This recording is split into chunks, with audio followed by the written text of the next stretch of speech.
Assalamualaikum warahmatullahi wabarakatuh. A'udzubillahi minasyaitonir rajim. Bismillahirrahmanirrahim. Alhamdulillahirabbil alamin. Alladzi hadana 'ala dinil Islam. Wassalatu wassalamu ala sayyidil anam wa ala alihi washabbihi wal wafa amma ba'd.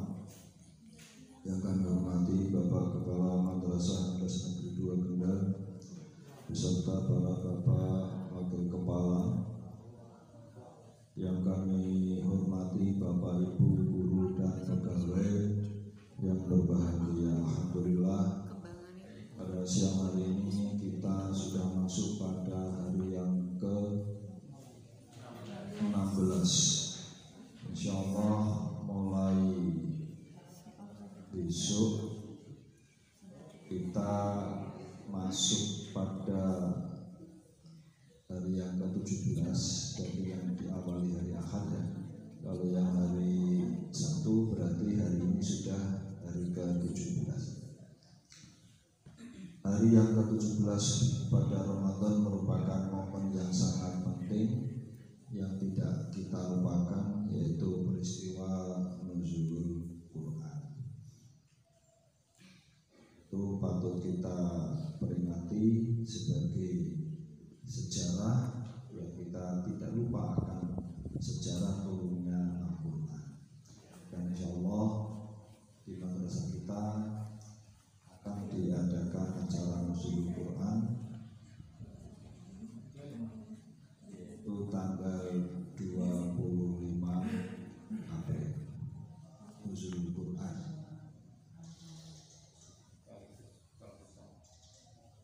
Hadirin wal hadirat rahimakumullah, pada siang hari ini kita akan langsung fokus kepada pembahasan yang ada di kitab ini. Dan perlu kami informasikan bahwa mulai besok hari Selasa sampai hari Sabtu akan disampaikan oleh Bapak Kiai Muhammad Isra Sarjana Agama. Jadi mulai besok ya. Jadi kalau ini yang sesi terakhir. Bismillahirrahmanirrahim. Qala al-mu'allif rahimahullahu ta'ala nafa'ana bihi wa bi ulumi fid dharaini amin ya rabbal alamin. Bismillahirrahmanirrahim. Maqala musdawuh sapa Nabi Muhammad sallallahu alaihi wasallam, gawe ta'allamu padha belajar sira kabeh al-ilma ing ilmu. Jadi kita diperintahkan untuk belajar, untuk mempelajari ilmu. Wa alimu, setelah kita belajar kita diperintahkan untuk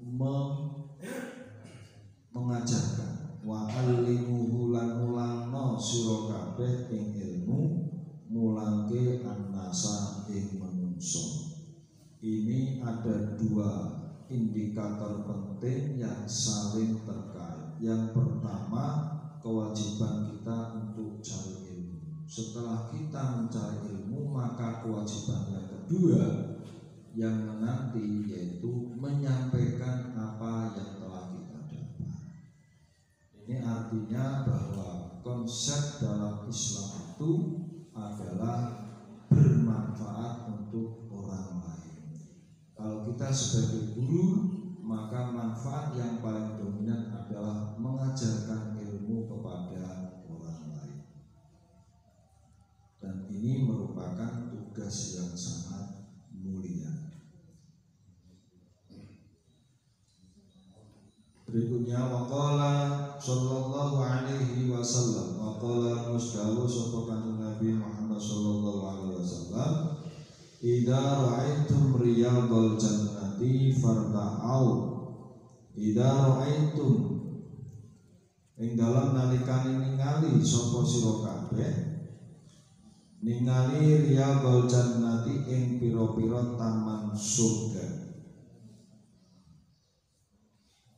ketika kalian melihat taman surga, farta'au mongko padha mangono sapa sira kabeh. Ketika kita melihat taman surga, maka bersegeralah kalian berpartisipasi. Mangon, bahasa Jawanya mangon itu ya, kalau Indonesianya seperti mengembala. Maksudnya di sini bukan mengembala kambing, akan tapi maksudnya adalah kita segera berpartisipasi, ikut andil dalam taman surga itu. Kemudian dipertanyakan, faqila mongko den ucapake ya Rasulullah, wahai Rasulullah, wama iku opo? Wama iku opo riyadul jannati utawi taman surga? Ya Rasulullah, apa itu taman surga? Wong kita masih hidup. Kalau surga itu kan bisa kita lihat, bisa kita rasakan manakala kita sudah meninggal, sudah pindah alam. Kalau sekarang nggak bisa kita rasakan. Mengapa? Jangan merasakan, melihat saja tidak bisa. Membayangkan pun itu sebenarnya tidak tepat. Loh kok bisa? Pada dalam Al-Quran digambarkan ya surga itu seperti ini, ada tamannya, ada istananya, ada air sungai yang mengalir, ada tempat tidur dari emas mutiara bidadarinya, cantiknya luar biasa, saking beningnya, saking kuningnya itu tulang-tulangnya sampai nadinya itu kelihatan. Kalau dengan sekarang malah ngeri ya. Kalau sekarang malah ngeri. Itu pengibaratan yang mentok-mentoknya akal manusia, digambarkan hal yang seperti itu. Aslinya ya kalau standar dari Nabi Muhammad itu kan surga itu adalah ma'ainun ro'at wala udunun sami'at wala khatarun fi qalbil basyar. Surga itu sesuatu yang belum pernah dilihat oleh mata manusia, belum pernah didengar oleh telinga kita, dan belum pernah dirasakan, terbesit rasa dalam hati kita itu belum. Nah, kenapa Al-Quran menggambarkan sebagai informasi, sebagai motivasi bahwa surga itu ya seindah yang dibayangkan dalam ayat Quran, walaupun faktanya nanti ya kita sama-sama nggak tahu.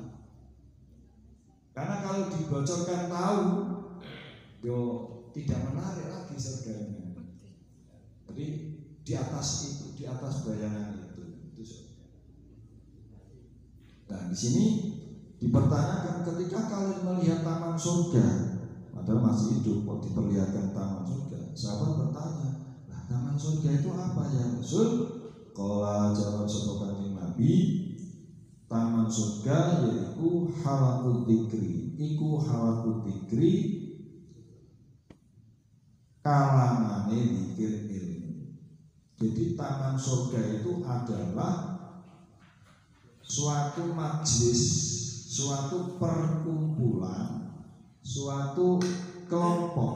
Jadi ada orang berkumpul tentang ilmu. Ada yang dibahas, tidak hanya kumpul ngobrol-ngobrol saja, apalagi ngumpi, tidak ya. Tapi duduk membahas ilmu atau ingat kepada Allah. Itulah yang disebut taman surga. Insya Allah termasuk majelis kita pada saat ini. Kita kumpul di musola, kita mendengarkan ilmu, hadis dan seterusnya ayat Quran. Jelas ini adalah zikir, ingat kepada Allah. Insyaallah ini termasuk dari taman surga. Ketika ada taman surga itu kita diminta oleh Nabi, bersegeralah kita ikut berpartisipasi. Alhamdulillah hari ini kita semua dari jumlah lebih banyak yang berpartisipasi dari hari-hari sebelumnya. Ini menandakan bahwa kita semua, hati kita masih punya koneksi. Ada koneksi ilahiyah, ada koneksi batinnya. Jadi ketika ada ajakan Allah berupa majelis taklim atau lainnya, hati kita konek. Alhamdulillah. Ini patut kita syukuri. Karena apa? Kalau tidak ada koneksivitas, musibah. Sebagaimana diperintahkan Rasulullah, kalau empat-empatnya tidak, jangan jadi yang kelima. Yang kelima itu putus koneksi. Bukan pengajar, bukan guru, bukan murid, bukan orang yang mendengarkan, bukan orang yang suka terhadap majelis ilmu. Nah, yang kelima itu hancur, rusak. Karena putus, tidak ada koneksi. Alhamdulillah kita masih diberi koneksi oleh Allah. Kemudian kola dawu sapa ataun sahabat atau ia utai halaku tikri, ia utawi kolongan zikir atau tempat perkumpulan tentang zikir iku majalisul halali piro-piro pelungguhane kang bicara halal wal haramilan haram. Jadi sebuah majelis di mana dalam majelis itu membahas tentang hal-hal yang bersifat halal ataupun haram. Artinya apa? Dalam majelis itu ada pembahasan ilmu, walaupun sedikit, walaupun satu kata, di situ memahamkan hal bahwa ini adalah halal atau yang ini adalah haram. Itu masuk menjadi kategori halal dzikri. Karena apa? Dengan adanya majelis pembahasan tentang ilmu itu, kaifa tashtari wa kaifa tusolli. Kaifa hale kepriye, hale kaya apa tashtari tuku sapa sira. Dengan adanya majelis ilmu itu kita tahu bagaimana cara kita membeli, bagaimana cara kita menjual, bagaimana cara kita bermuamalah. Andaikan tidak ada majelis ilmu, maka orang jual beli itu ngawur. Yang penting saya untung, membeli rugi urusan dia sendiri. Nah itu repot semua. Padahal dalam jual beli itu harus ada antara saling rela, tidak ada paksaan. Andaikan tidak ada majelis ilmu, repot semua. Yang kuat makan yang lemah, yang kaya makan yang miskin, dan seterusnya. Kemudian pakai fakusoli lan kepriye kusoli sholat sapa sira. Andaikan tidak ada majelis ilmu, kita nggak tahu cara sholat. Kalau kita hanya mengandalkan misalnya ya Al-Quran dan Al-Hadis, tidak bisa. Kita tidak bisa sholat. Dalam Al-Quran itu nggak ada keterangan pertama kamu harus takbiratul ihram, kamu harus baca Fatihah, harus rukuk dan seterusnya. Nggak ada dalam Al-Quran. Al-Quran hanya ada inna sholata kanat al-mu'minina kitaban mawquta. Kewajibannya aja yang disampaikan dalam sholat. Nah, baru di hadis Nabi dijelaskan, shollu kama ra'aitumuni usolli. Sholatlah kalian semua sebagaimana kalian melihat saya sholat, kata Nabi. Artinya apa? Ilmu itu ada pada contoh gerakan sholat Nabi. Nah, sampai sekarang gerakan sholat Nabi itu berbeda-beda. Ada yang begini, ada yang begitu. Tidak usah dipersoalkan. Khilafiyah itu hanya pada ranah kesunahan. Karena apa? Bisa jadi sahabat ini meriwayatkan demikian karena beliau melihatnya demikian. Yang satu ada riwayat kalau sholat harus begini karena mungkin dia ketika meriwayatkan itu melihat Nabi caranya seperti itu. Dan semuanya benar. Tidak boleh kita merasa paling benar. Kalau justru kita merasa paling benar, kita sombong. Dan ketika kita sombong, Allah tidak akan menerima ibadah kita. Itu pasti. Karena itu kearifan dalam menyikapi ilmu pengetahuan agama adalah sesuatu yang mutlak, sesuatu yang lazim. Karena nggak ada garansi kita ini diterima apa tidak. Yang ada hanya kita husnudzon. Allah pasti menerima amal ibadah kita. Itu aja. Jadi ranah kita itu hanya taat dan husnudzon. Kita lanjut. Kemudian dengan majelis ilmu itu wa kaifa tusolli, wa kaifa tuzakki, wa wa kaifa lan kali kaya apa dosa zakat sapa sira wa kaifa tahujju lan kali kaya apa haji sapa sira. Dengan majelis ilmu kita tahu cara zakat. Jadi yang wajib kita keluarkan itu zakat apa saja, mustahiknya yang berhak itu siapa. Ini ada aturannya dengan belajar. Wa tahujja, bagaimana cara haji, apa itu rukun haji, wajib haji itu apa saja, sunnahnya apa saja, kalau rukunnya ketinggalan hajinya bagaimana, itu kita tahu manakala ada majelis ilmu. Wa kaifa tankihu, wa kaifa hal kaya tankihu nikah sapa sira. Begitu pula nikah diatur dalam agama. Karena apa? Nikah itu andaikan tidak diatur, lah semrawut. Manusia tuh tidak jelas. Iki anak sopo, iki saudara atau bukan, ini boleh dinikah apa tidak. Kalau nggak ada aturan bahaya. Jadi nasab itu penting dalam Islam untuk menentukan bahwa si A ini muhrimnya apa tidak, boleh dinikahi apa tidak. Dalam surat An-Nisa misalnya sudah dijelaskan secara rinci, orang yang tidak boleh kamu nikah itu ini yang boleh selain itu dan seterusnya. Terus lebih jelas lagi aturan nikah, tujuan nikah itu apa dan seterusnya, syaratnya apa dan seterusnya, tujuannya dan seterusnya, kriteria dan seterusnya, ada semua. Lah kita tahu karena ada majelis ini. Enggak asal gubres senang jadi ini. Nah, itu nanti menyesal di kemudian hari. Jadi ada pertimbangan. Nabi Muhammad juga memberikan kriteria nikah dia berdasarkan agamanya dulu. Nanti ada kecantikannya nomor sekian, hartanya nomor sekian. Jadi istilah Jawa itu bobot bebet, bibit. Nah ini itu manifestasi dari hadis Nabi. Jangan sembarangan. Ya standar umumnya ya kufu, seimbang. Kenapa? Kalau nggak seimbang, namanya pernikahan itu tidak selamanya mulus. Di awal-awal gua romantis luar biasa, manis. Nanti ketika ada masalah, nah, ini ketika ada masalah kalau nggak kufu, potensi berantakan sangat besar. Misalnya yang putri orang kaya raya, yang putra orang tak punya. Nah, tapi karena awal-awalnya cinta luar biasa, akhirnya mau menikah, enjoy saja.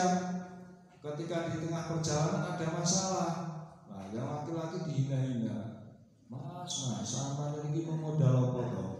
Akhirnya kan caci-caci menjatuhkan harga diri sama yang memodal itu saja. Nah, itu kan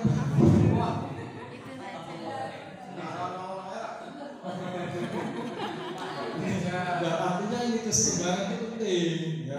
Sebaliknya ketika sang suami ini orang terpandang, wong kaya, punya jabatan, wong pinter, dan istrinya lulusan SMA misalnya, orang yang tak punya, dia dinikahi karena mungkin kasihan mengangkat derajat keluarganya awalnya. Tapi ketika jarak yang begitu sangat jauh, tidak kufu, nanti ketika ada masalah rentan, tersakiti. Ya kalau kita lihat di acara di mana itu Indonesia ya, senangnya Musibah, nah itu kan di sana itu kan banyak sekali kisah yang tidak seimbang. Itu sudah biasa nonton di Indonesia, suara cerita Nabi istri dan seterusnya. Nah, intinya kita tahu keseimbangan menjadi syarat mutlak itu adalah kita bisa tahu karena ada majelis ilmu. Wa kaifa tutaliku wa kaifa hale kaya apa tutaliku megat sapa sira. Nah ini juga ekstrim lagi ya. Jadi perceraian pun diatur dalam agama. Cerai itu boleh halal, tapi paling dibenci oleh Allah. Abghadul halali indallahi at-talaq. Perkara yang halal yang paling dibenci oleh Allah, enggak main-main, paling dibenci oleh Allah adalah perceraian. Logika kita ya, nalar kita sudah dikasih jodoh sama Allah. Ini loh mas kakak misalnya, mas kakak ini istri kamu, jodoh. Sudah ditulis takdirnya dia punya jodoh si A dan seterusnya. Di jalan kan mendapatkan apa namanya qada-qadarnya Allah. Kok dicerai? Ini kalau logika kita mengatakan bahwa seolah-olah kita ini tidak ridho dengan apa yang Allah beri ya. Kan logika kita menangkap seperti itu. Karena kita seolah-olah tidak ridho apa yang diberikan oleh Allah, ini sesuatu yang sangat tidak baik, sangat jelek. Ini dari sisi logika saja. Dari sisi hukum, aksesnya itu luar biasa. Ketika terjadi perceraian, maka korban pertama adalah anak. Secara psikis, tidak ada ceritanya orang tua bercerai anaknya senang, tidak ada. Justru kebalikannya, pasti anaknya bisa stres, bisa menjadi kriminal. Fakta banyak sekali. Dulu saya pernah punya murid di Gemuk. Kelas 7 itu dia rajinnya luar biasa. Masuk 5 besar. Pinter anaknya, rajin. Nah, pas kelas 8 tiba-tiba dia nakal, pemarah, tukang bolos, ngajui koncone, dikandani gurune malah melilik dan seterusnya. Saya kaget. Loh, kenapa ini kok berubah 190 derajat? Nah, akhirnya kita panggil, kita open heart, buka-bukaan hati, dari hati-hati, akhirnya ngomong, saya Pak Jogi itu karena saya sutra, itu kenapa saya pegatan. Loh, ceritanya begitu, ibu ini ngomong, bapak ini memanggol tonggo. Akhirnya ketika ibunya pulang, kaget, kok ono fotokopi ini saya. Nah, akhirnya cekcok tiap hari di depan anak. Pak nih ya kurang ajar, terus mesti dibantu istri sekolah. Kok mulai orang ya tobat malah jadi ibu nih sing pulang malah ditendang, dipegang. Nah, tobat pada anak. Oleh karena itu dalam Islam yaitu halal saja, tapi sangat dibenci oleh Allah, sangat dibenci karena dampaknya luar biasa. Oleh karena itu kita selaku guru bisa menyampaikan hal ini kepada anak didik kita, walaupun usia masih remaja, SLTP, MTS, perlu kita wawasan seperti ini kadang-kadang kita serikan kepada mereka, biar mereka itu mengetahui. Wa mas dari Jawa malam perkara sebagai rupane apa mandalika mengkono tasari usul dan seterusnya, masih banyak hal yang dibahas dalam majelis ilmu. Wa qala mustawa sapa kanjeng Nabi Muhammad sallallahu alaihi wasallam, ta'allamul ilma wa 'allimu bi. Ta'allamu belajar sira kabeh al ilma ing ilmu, wa maru lan nglakonan sira kabeh bi kelawan ilmu. Ini sangat penting, belajarlah ilmu dan amalkan dan mengamalkannya. Ini yang sangat penting. Kita ini ngandani murid ora digubris gara-gara arep lakoni, tidak memberi contoh. Jarkoni Islam mujar gak iso lakoni. Istilahnya sekarang OT, ngomong tok. Nah, ini jangan sampai label OT itu dapat di jidat kita sebagai guru. Penting sekali. Makanya ibda binafsu itu penting. Awali dari diri kita, berikan contoh kepada anak. anak didik. Semoga keluarga kita tetap sakinah, mawaddah, warahmah min hadza ila yaumil qiyamah. Amin Allahumma amin. Amin. Bismillahirrahmanirrahim. Allahumma anfa'na bima 'allamtana wa 'allimna ma yanfa'una wa 'allimna ma jahilna wa 'allimna ma lam na'lam innaka anta a'lam wa innaka anta azizul akram. Allahumma barik lana fi umurina wa a'malina wa barik lana fi asadina wa talamidina wa barik lana fi kulli syai'in a'taitana wa 'allamtana ya arhamar rahimin. Wa sallallahu ala sayyidina Muhammadin nabiyil ummi wa ala alihi wa sahbihi wa baraka wa sallam. Walhamdulillahi rabbil alamin. Taqabbalallahu minkum. Assalamualaikum warahmatullahi wabarakatuh. Waalaikumsalam warahmatullahi wabarakatuh.